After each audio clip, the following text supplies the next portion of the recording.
Hello everybody, it's just Aimon519 here, and we're going to be making a tier list of the free-to-play characters. Free-to-play characters are characters that you get one or multiple copies of for free just by playing the game without having any need to summon. Now I want to rate these because, let's get one thing out of the way. Most of the people that watch these types of tier lists, or especially for the free-to-play characters, are usually people who are either new to the game, or people who are looking to play the game but want to have a bit of information of it beforehand, right? So we're going to be approaching it with that mindset. If you are here, you're a veteran of the game, right, and you just want to see my opinion on stuff, that's fine as well. Now, let's get one thing out of the way. The two characters here on the back, Serval and Heng. I have not used these two yet. So we'll be looking at their kits and making a educated assumption of that. But I could very well be wrong about these two, their placements. Everybody else here I have used, some more than others. Another thing to note beforehand is that if you're new to the game, this could be kind of seen as a spoiler, but if you've played Genshin, then you kind of notice. The main character can switch between elements, sort of. So we have, this one is the one you start off with, and this one is the fire one you get later. Right, that's how we're going to be handling this for now, since there is no separate image for them. We're going to just handle the female MC for fire and the male MC for destruction type. Now, let's get it started. We're also going to be having a look at their what they do actually in the game. Now, we won't be going too deep into it, but there is a few things that they do that I want you guys to see. And if you're new to the game and willing to start out, this will also be a nice little look into, hey, how can I examine characters in this game? Where do I look to see to see how they perform? Where can I see their upgrades, that kind of stuff. So let's start off with physical male MC. Now, I think he is a solid B or A tier. Now, I would put him in A tier. I wish there was like a rank between him that I could put him, but for now we're going to put him in B tier. He is basically just a beat stick. He does damage, and that's kind of where his whole thing ends. That's all he does. Like, if we look at his kit right here, right? If we look at his kit here for a second, you can see right here you have stats, you have skills. Let's take a look at the skills. Deals physical damage, hits an enemy for a large amount of damage, and hits the enemies adjacent to it as well. That's his skill. He gets increased attack for 2 turns. Or he gets increased attack, right? Every time he inflicts a weakness break on an enemy. You'll learn, for those who don't know what that is, every enemy has like a little white bar above their health bar, and if you do type advantage attacks, it lowers and lowers and lowers until it breaks, at which point the enemy takes more damage. So every time you break somebody's, you inflict weakness break on an enemy, your attack increases by 14%. This effect can stack up to 2 times. Now, we'll then go into traces, and there is 3 areas in the traces that you want to pay attention to. 3 specifically. And that's these 3 big circles, because these give effects that are more unique. These can like really buff a character and give them some enhanced stuff. Like, for example, give a healer the ability to cleanse a debuff. That's a huge difference. Now, first of all, this one at the start of the battle immediately regenerates 15 energy. That's for the ultimate chart, the chart for the ultimate. It's fine, it's useful, you know. I would have rather had something a bit more insane, but it's a nice buff to have. Here he gets defense plus 10% per each time his talent stack, for each talent stack. So as you saw before when we were talking about the break thing, so this will go up to a max of 20%. And then with this thing here, when using your skill or your ultimate, damage dealt to the target enemy is increased by 25%. Nice buff, but once again, none of these things are like really, really insane, right? None of these things really make you go, oh man, this would make him a much more utility character. He's a beat stick, that's all he does, but he does his job well, right? He does his job really well. So, that's why he's in B tier, right? He isn't bad, right? All of these characters, from what I know, can be used in later endgame content if used in like the right composition.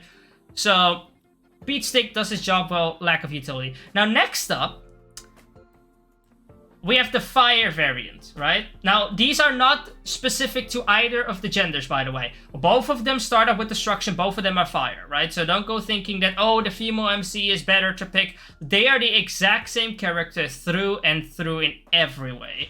But she represents his second form. Now, what do we mean by second form? Now, let's take a look at that. So, hold on. So, what we look at here is we're going to go to you, switch to preservation, and now he has some different attack. Now, the reason why I put him at A tier, or honestly, you could debate him for S tier. I might put him in S tier in a second. His basic attack, don't worry about the stuff beneath it, but main thing is he deals fire damage equal to 60% of Choblade's attack and a single enemy and gains 1 stack of magma. This character can get a total of 8 stacks of magma, and stacks of magma can be gained in one of 2 ways. He gets 1 stack whenever he performs his basic attack or his skill, and he gets a stack every time he gets hit. When he has 4 stacks, his basic attack here upgrades and goes from a single target 60% damage attack to a 99% damage attack while also hitting for the adjacent characters for 39% of the damage. Very strong ability right there, but of course it will consume the 4 stacks of magma will. Now, of course, well, it's good that we get it if we get hit, but how do we make sure we get hit? Now, his second ability is a defensive ability. It increases his damage reduction by 44% and gains 1 stack of magma will with a base 100% chance to taunt all enemies. Taunt makes it so that the enemies can only lock on to you. That's extremely important because it makes it so you can build up your magma will, right? 44% damage reduction is insane, might I add. And I don't need to explain to you, right? No matter what game, no matter how little you know about video games, you know that, like, being able to reduce, like, have 44% damage reduction is just insane. This basically explains how the magma cubes work. When the Choblade uses a basic attack, skill, or ultimate, apply a shield to all allies that absorbs damage equal to 5% of the Trailblazer defense plus 56. So he also gives a shield to the rest of the team. And then, of course, you have his ultimate, which deals fire damage equal to 60% of his attack and 90% of his defense to all enemies. And the next basic attack will automatically enhance and does not cost magma will. So you'll automatically get the hit with the 99% and the adjacent. Now, the 99% will change for you, by the way. It is just mine is currently level 2. I'll try to upgrade it again later. But let's look at his traces, right? What does his 3 traces give? So this one, you would have to be Ascension 4, though. This is quite a bit off for most players, but we're just looking at what they could bring to the table, right? When enhancing basic attack, restores the Trailblazer HP by 5% of their max HP. When using enhanced basic attack. Now, very useful, base 5%. After this one I already unlocked. After using the skill, the damage taken by all allies is reduced by 15% for 1 turn. Useful. You not only give yourself 44% damage reduction and taunt, you also give your allies 15%. Now you might be asking, hey, I'm taunting the enemy. He will only target the MC, the main character. Why would I need to give the rest of my team damage reduction? The reason for this is because some enemies do area of effect attacks. And sometimes the enemy can summon minions. If he summons minions after you do your attack, then they have not been hit by taunt, so that will mean that they will still hit your allies, or have a chance to hit your allies. Now, next up, when the Trailblazer is protected by a shield at the beginning. When he is protected by a shield at the beginning of the turn, increases their attack by 15% and regenerates 5 energy, which regenerates his ultimate until the action is over. Overall, pretty nice, pretty good ability. But what is the most important thing is that ability to taunt the support. So, which I keep backing out of that. The support. So honestly, I want to readjust that, and I want to actually put this in S tier. For a free-to-play character, because I have to remember, I'm looking at this from a free-to-play point of view, right? As a free-to-play unit, this character is insane. It does so much. Shields, taunt, it can do damage for fire. It can hit enemies with fire this type disadvantage, right? Overall, just really, really, really good character. Now, next up, we have March. Now, I am extremely tempted to put March in S tier. Here is the thing. Honestly, March can very much belong in S tier. So here is the reason why, right? Let's go ahead and pull up quickly. What does March do? And now we're going to go zoom a bit faster through March than we did with the other characters, because I do want to kind of keep the pace up on this, but let's take a look, right? So March is a tank. So what she does is She deals ice damage to a single target with her main attack. Nothing that impressive. Then her skill provides a single ally with a shield that can absorb damage equal to 40% of her own defense plus 304 for 3 turns. That's really good. If the ally's current HP percentage is 30% or higher, greatly increase the chance of enemies attacking that ally. That is huge. That is amazing. Increasing the chance for enemies, because there is some enemies in the game that do counters or prefer to get hit, or maybe you have another tank on the team that has like way higher defense, way more HP than March. Boom! Put the shield on them, let them take the hit. Maybe there's a character on the team that you want to protect, right? Maybe the enemy will try to stun somebody. Well, you don't want your healer to get stunned or your cleanser to get stunned, so you can increase the chance of the stun landing on another character. After a shielded ally is attacked by an enemy, March immediately counters, dealing ice damage equal to 55% of her attack. This effect can be triggered 2 times each turn. Now, a thing to note about this, right? It says after a shielded ally is attacked. This means that if you have another shielder on the team, like the main character's fire variant, who gives shields to all allies on his skill, on his basic attack, and on his ultimate, that anyone who gets hit who has a shield, doesn't have to be March's, also triggers her counter. This makes her really strong. And the reason why I have decided to put her in S tier instead of A tier is because one of her good peak combinations, not the best combination I would say, but one of her extremely good combinations is with the Fire MC, who is also a free-to-play character. So, of course, we can't leave out the ultimate. The reason why I don't go for technique, by the way, is technique is just something you trigger in the overworld. It's not something you actually use in combat. For example, it will make it so that, if you hit them after you triggered your technique, they have a chance to freeze. Or you have increased defense for the first turn after the fight if you trigger their technique before you go into the fight, that type of stuff. So her ultimate is deals ice damage equal to 96% of March's attack to all enemies. Hit enemies have a 50% base chance to be frozen for 1 turn. While frozen enemies cannot take action and will receive additional ice damage equal to 33% of March's attack at the beginning of each turn. Nice damage over time effect right there. So, another thing, and this is something I have to mention, right, when we're looking at this, right? So, we have increases ultimate base chance to freeze enemies by 15%. That's good. The duration of the shield is increased by 1 turn from 3 to 4. Also very nice. I don't know how useful this will be though, because in most scenarios you'll probably lose the shield already by 3 turns, so you have to re-enhance it. But I guess it is useful in the sense that she can give multiple allies the shield, right? So this skill removes 1 debuff from an ally. Now, from the characters that I currently own, there is only 2 characters I know that can remove debuffs.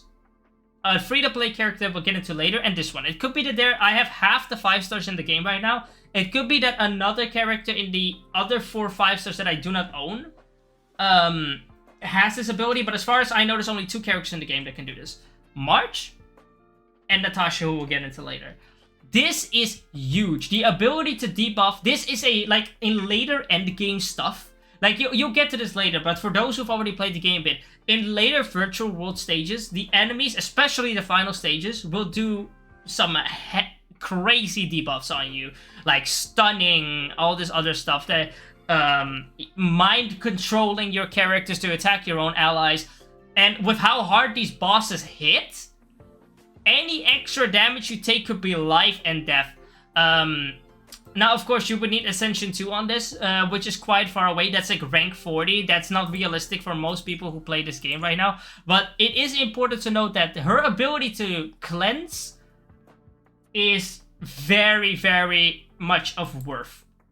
Right? So that's something we got to keep in mind here. So that's why I will put her on S tier. She has a great combination with another free-to-play character. And she is a tank, basically. Very useful. Now, next up here, we have Asta. Now, Asta is a character that... I don't know. Like, okay, let me put it like this. If you have pulled Sealy right here, right? The latest character with her own banner. She is S tier, and that's not even a discussion. That is not a discussion. She is S tier. We'll get into it in a second, but she buffs the newest unit in the game by a boatload, right, with her ultimate. But yeah, probably S tier is a good spot for her, but because I know not everybody will have pulled the new character, right? I know some people are saving for future characters, so for now we're going to be putting her in A tier, especially since it's a new premium paid summonable unit that makes her S tier for me now. Do note, sorry, Jesus. Do note though, that just because I'm saying she's A tier doesn't mean she's bad. She's still one of the best attack supports in the game. Right, now let's take a look at what she does. Once again, swiftly going over it. The things to note that are important about her is, first of all, let's go over her talent first, right? Her talents are like passives, right? Gain 1 stack of charging for every different enemy hit by Asta, plus an extra stack if the enemy is hit by fire weakness. So she can get 1 stack or 2 stacks per enemy, depending on if they are weak to fire. Now, for every stack of charging Asta has, all allies attack increase by 9.1% up to 5 times. The more you upgrade the skill, the higher this percentage get, right? For you guys who only probably have no dupes in her, actually, or not no dupes in her, who have not worked her up yet in her traces, this might be lower for you. But nonetheless, giving all your allies to like 45% extra attack up just for existing is huge. However, there is a downside. This is, of course, if you have the maximum amount of stacks. Now, here is the thing. Starting from her second turn, Asta charging stack count is reduced by 3 at the start, at the beginning of the turn. So you need to get 3 charges every turn to keep this at max.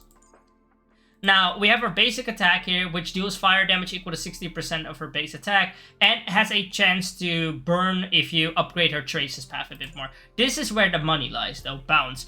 Deals fire damage equal to 30% of Asta's attack to a single enemy, further deals damage for 4 extra times, with each time dealing fire damage equal to 30% of Asta's attack to a random enemy. What this means is that she hits one enemy once, and then launches 4 more attacks that are completely random who on the enemy field it hits. So with this and the ability to hit multiple times, you could very easily keep this up, especially if you're bringing her against a fight where there is one or multiple enemies that are weak to fire, which is preferably where you would bring her. Her ability to hit 5 times also makes it so that she's very good at breaking down the enemy's guard or shield or whatever you want to call it, the white bar above their health bar, right?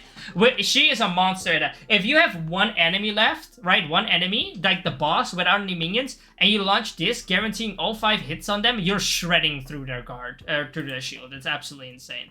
Now, once again, we're going through the traces here real quick.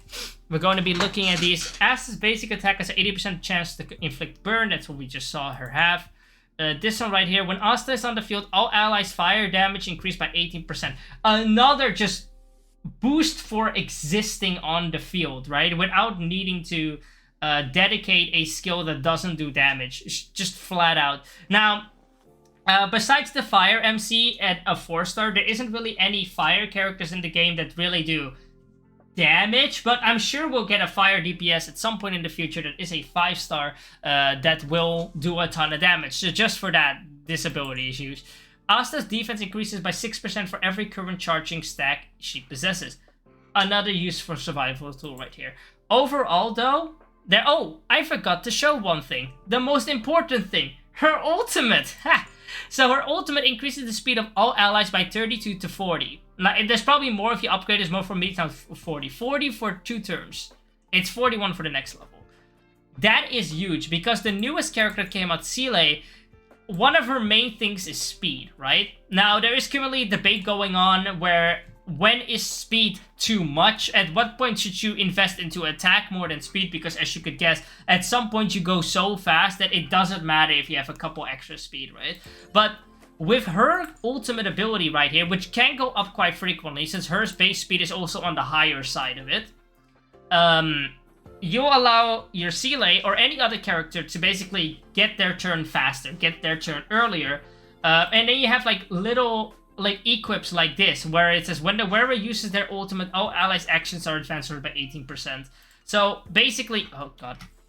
Basically, her support, her attack support is absolutely insane. Her ultimate is absolutely amazing. Her ability to break with AoE, her ability to break or hit AoE is just overall really good. And that is why I think she belongs in A tier for now. Though, once again, we're looking at this from a free-to-play point of view. If you were to include pay-to-play characters in this, then she would be S tier, and that's not even a discussion. Now, next up, we have her. She's a B rank. Now, a lot of early game players will go crazy. If you told me 4 days ago that I would put her in B rank, I would call you crazy too. In the first half of the game, even longer than the first half of the game, she's S tier.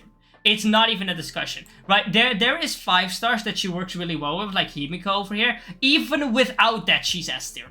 Because she wipes through enemies. I'll show you in a second what she does that makes her wipe through enemies, but the thing is, the further you get in the game, the more she falls off. She is really made to be an AoE character, and in later stages of the game, you just want more damage. You want effects, you want support, you want something more from a character than just good AoE damage.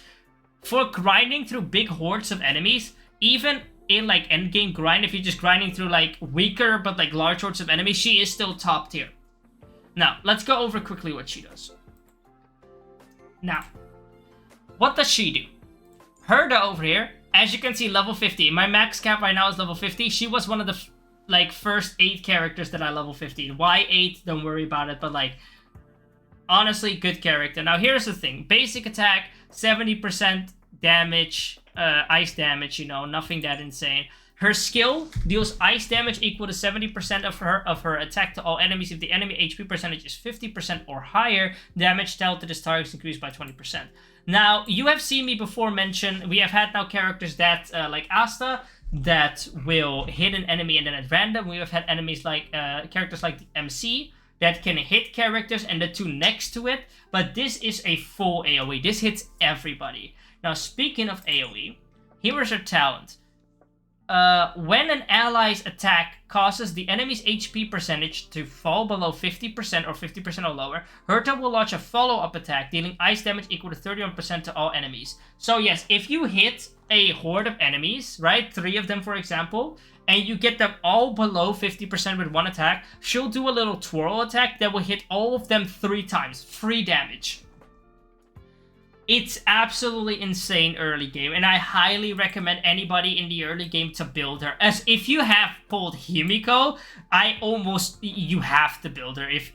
And by build her, I don't mean relics, by the way. I don't mean gear yet. That's all later, but I mean leveling her up, right? Gear, if you're an early game player, you can worry about gear later. But yeah, she's insane. And of course, her ultimate does more damage to everybody on the field. She's just pure AoE, and it's absolutely insane how well she works early game. But, like I said, the issue with a character being purely AoE is that the damage on AoE characters to single targets is not that high. Unless they, like, hit, like, spread out their attack, right? And if there's one enemy left, like Asta, if there's, like, one enemy left, you know that all the hits will automatically land on them. But since it is an attack per enemy, right? Her single target damage is just not there. So she'll be in B tier. Very usable still. I still use her in some endgame content when I need more characters that do ice damage to break the enemy. But please do remember that the reason she's put there is not because she's bad, but because she is built to do something. She does that thing correctly. It is just that the most difficult content usually requires you to really hammer down on a single enemy and its minions potentially. Now, next up, we have Natasha. Now, Natasha's S tier. I don't need to keep speaking. Okay, let's keep speaking about Natasha for a second. Natasha is the free-to-play 4-star healer that everybody in the game gets. Now, let's get something out of the way about Natasha. Natasha, her basic attack deals physical damage to an enemy. She has like a grenade launcher minigun. I don't know. I don't know where she pulls it from either, but she has like a grenade launcher minigun. I don't know if I can like have her do an animation. No, I can't. And she has a skill. Restores a single ally for 8.7% of Natasha's max HP, her own, and 196 on top of that. Restores the ally for another 6% of Natasha max HP and 134 base HP at the beginning of each turn for 2 turns. So she insta-heals somebody, and then for the next 2 turns, the character gets some passive healing with it, right? Now, if we look at her talent, when healing allies with HP percentages at 30% or lower, increases her outgoing healing by 35%. This effect also works on continuous healing. So that also works on those extra 2 turns of healing that she gets right there. Now, her ultimate is relatively simple. Heals allies for 11.5% of Natasha's max HP and an additional 257. Very good. Now, the reason what makes her so good is... No, not that. Not that. I keep clicking on everything except for what I want. This. A bonus ability that makes her single target healing. Remove a debuff from an ally. This is huge. This is insane. There is a 5-star healer in the game, right? There's 2 healers in the game. Natasha and another 5-star healer named Bailu. Natasha can remove dispel like debuffs, like cleanse debuffs. Bailu can't. This gives Natasha an insane advantage when it comes to uses, right? Now, don't get me wrong, I still think Bailu is the overall better healer, but there is more than enough instances where I bring both, right? I have instances where I brought both, instances where I brought Natasha over Bailu because the enemy would stun me or mind control me or lock my character or something along those lines, and you need it to cleanse because it takes 2 to 3 turns for your character to break free, and the enemy can, within those 2 to 3 turns, already lock somebody else out. And if you don't stop that cycle, they could eventually lock out all your characters with enough bad RNG. So you need to make sure you have a cleanser for some of this endgame content. Now, the next thing we have here is Natasha outgoing healing increases by 10%. Overall, very nice. Just a 10% buff to her healing. And increases the duration of skills continuous healing effect for 1 turn. So that extra healing that everybody gets from a single target lasts for 3 turns instead of 1 turn. But overall, this is the important thing. The ability to cleanse. This is what differentiates her from the other 5-star healer in the game. It's very, very useful. Now, okay. Next up, we have these 2. Now, we have done Heng. Let's take a quick look at this man. Quick look at his abilities, because I don't know what he does either. Basic attack is just single target attack. This deals wind damage equal to 130% of Dan Heng's attack to a single enemy. On critical hit, there's a 100% base chance to reduce the target speed by 12%. When Dan Heng is the target of an ally's ability, his next attack's wind resistance penetration increases by 80%. And his ultimate deals wind damage equal to 240% of his attack to a single enemy. If the enemy is slow, the ultimate's damage multiplier goes up by 72%. So you basically need to crit, right? That's the thing. You need to build him to crit, which is fine. It's doable, right? It's like it does like 3 hits, so just one of the hit needs to be a crit. Let's go to traces. Basic attack deals 40% more damage to slowed enemies. After launching an attack, there's a 50% fixed chance to increase own speed by 20% for 2 turns. Nice. When current HP percentage is 50% or lower, reduces the chance of being attacked by the enemy. So, a higher chance for another character to get targeted. There is no dodge mechanic. Overall, I don't know. Where would I put him? Right? These are the 2 characters I need to make an educated guess about. I would probably put him at the bottom of B tier. Well, it isn't in any specific order. Let me not say bottom of B tier. I've been watching too much tier list videos, so it's into my vocabulary now. But he's B tier, I think. His damage doesn't look anything too astounding to me. His lowering of speed is really, really good. Extremely useful. But the issue lies with the fact that he needs to crit. Which is not the most difficult thing on the planet to get, especially if you build him around it. But basically, there's a chance that it just doesn't land. Now, next up, we have Serval. Now, Serval, I really like Serval. Especially in the story, she's really good. Now, let's take a look at what she does. The basic attack is just lightning damage to people. This blast deals lightning damage equal to 70% of Serval's attack to a single enemy, and lightning damage equal to 30% of her attack to enemies adjacent, so to the left and to the right of the character. With 80% base chance for enemies to become shocked for 2 turns. Shocked is basically, while shocked, enemies take lightning damage over time equal to 40% of her attack at the beginning of each turn. Nice.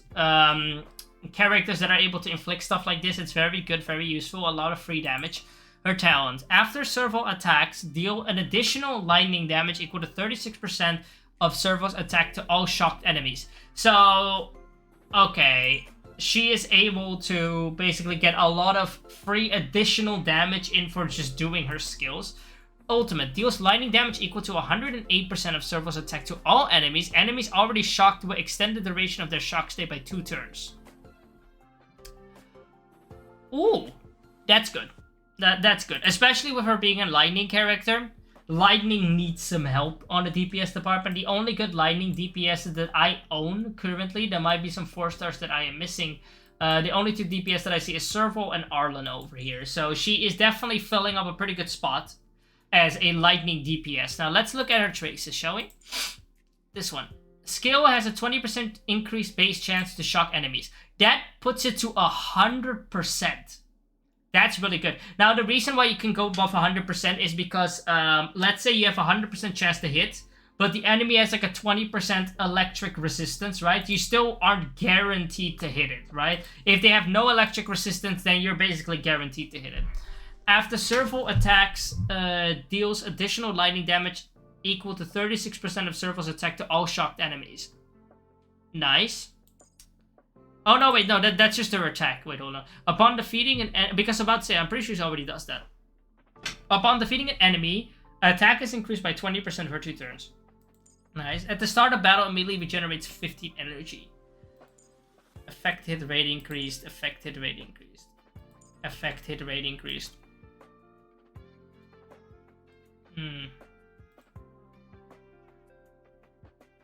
Like, I'm trying to think about universe, about the virtual universe, virtual world, right? I think she's a solid A tier. Electric DPS is lacking right now, and it needs to be filled with a niche. Once again, there could be a 4-star that I am missing that is really good, but especially on the free-to-play department, electric is an element that isn't very well represented, so... This is what I would say is the current tier list looking like. I put nobody in C tier because unless it's Dun Heng is way worse than I am thinking he is. I don't think anybody here deserves a bottom tier of C tier. They are all really, really good at filling up their roles. These 3 right here are characters that a lot of people are using in endgame right now. March is being used in endgame. Flame MC is being used in endgame. Natasha is being used in endgame. A lot of people run these guys in endgame. Asta is very much used in endgame, especially with people who pulled Seele. Oh my god, she is insane. I have not seen anybody run Serval yet, like properly in endgame. I know a lot of people run her because free 4-star, but you get a lot of those. But like, in my circle of people that I have spoken to, streamers, communities, friends, etc., I have not seen anybody actually use Serval yet. At most, I've seen some people pick her up in the beginning and then drop her off later on. So, if there's anybody in the comment section who has used Serval properly, please let me know what your experience with her is, because I would be nothing short of interested. I would do it myself, but I have other characters I really want to still build up. Herta is good. Please don't let the B location scare you, right? Or like turn you off from her. She is extremely good in early game, and I highly recommend building her. If you pulled Himiko, please build her. You'll have so much fun with those 2 together. Himiko is this red-headed one, by the way. Physical MC, really good, really fun to use, might I add. He's really fun to use. He can do a ton of damage on his ultimate, but at the end of the day, he is just a beatstick that does damage and nothing else, right? So that's why I'm putting him here in B tier, because you have other characters like Clara, for example, who do his job better. That's just simply what that comes down to. But if you really need a physical DPS, then he will still do the job finally. And Dun Heng, once again, I don't know.